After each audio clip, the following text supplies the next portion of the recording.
Hello बच्चों, चलिए प्रश्न पढ़ते हैं। प्रश्न दिया है श्वसन के निम्न चरणों में से कौन सा चरण एम्फीबोलिक है। तो यहाँ पर हमें विकल्प दिए गए हैं ग्लाइकोलाइसिस, विकल्प ए है, विकल्प बी है पायरुवेट का ऑक्सीडेटिव डिकार्बोक्सिलीकरण, विकल्प सी है टीसीए चक्र, विकल्प डी है ऑक्सीडेटिव फॉस्फोरिलेशन। तो इस प्रश्न में हमसे पूछा गया है कि कौन सा जो चरण होता है वो एम्फीबोलिक होता है। तो इस प्रश्न की जो मुख्य अवधारणा है वह हमें बताना है चरण के विषय में कि कौन सा चरण क्या होता है, एम्फीबोलिक। एम्फीबोलिक। तो चलिए सबसे पहले हम यह समझते हैं कि एम्फीबोलिक का अर्थ क्या है। तो एम्फीबोलिक का अर्थ है ऐसी प्रक्रिया जिसमें उपचय यानी कि उपचयन व अपचयन दोनों ही प्रक्रिया जिसमें देखने को मिलती हैं, उस प्रक्रिया को कहा जाता है एम्फीबोलिक। एम्फीबोलिक एम्फीबोलिक प्रक्रिया इसे कहा जाता है। उपचयन का अर्थात यहाँ पर होता है जिसे हम बोलते हैं एनाबोलिक, और अपचयन जिसे हम बोलते हैं कैटाबोलिक। तो इन दोनों को मिला के कहा जाता है एम्फीबोलिक।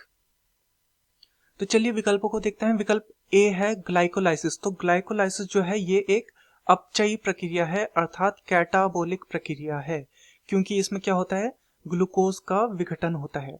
तो ये याद रखना है कि अपचयी प्रक्रिया जो होती है उसमें क्या होता है, सदैव विघटन होता है, अणु टूटते हैं। जबकि जो एनाबोलिक प्रक्रिया है इसमें क्या होता है, इसमें निर्माण का कार्य होता है, तथा कैटाबोलिक में क्या होता है, टूटने का कार्य होता है। तो ग्लाइकोलाइसिस में विघटन होता है ग्लूकोज का, तो ये क्या है, अपचयी प्रक्रिया है।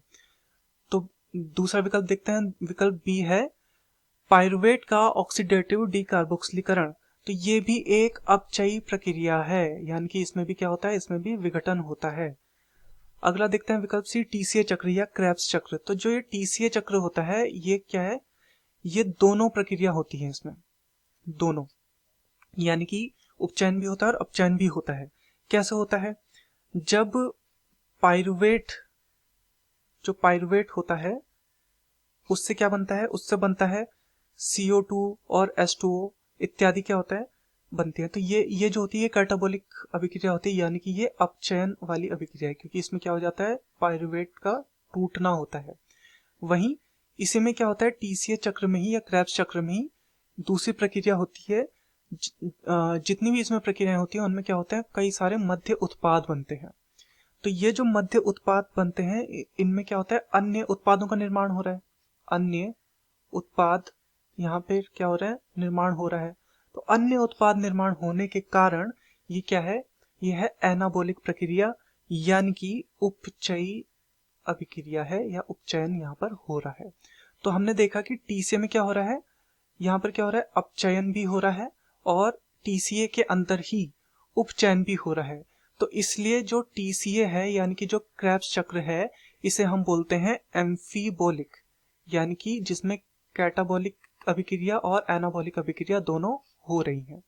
तो चलिए विकल्पों को देखते हैं। विकल्प ए दिया है ग्लाइकोलाइसिस, तो जैसा कि हमने देखा ये नहीं है एम्फीबोलिक। विकल्प बी पायरुवेट का ऑक्सीडेटिव डिकार्बोक्सिलीकरण, ये भी बिल्कुल नहीं है। विकल्प सी दिया है टीसीए चक्र, तो टीसीए चक्र जैसा हमने देखा एम्फीबोलिक है, तो ये हमारा सही है। तथा विकल्प डी ऑक्सीडेटिव फॉस्फोरिलेशन, तो इसमें भी नहीं होता है, एम्फीबोलिक प्रक्रिया ये नहीं है। तो दिए गए प्रश्न का सही उत्तर होगा विकल्प सी टीसीए चक्र। मैं आशा करता हूं आपकी यह समझ में आया होगा। धन्यवाद।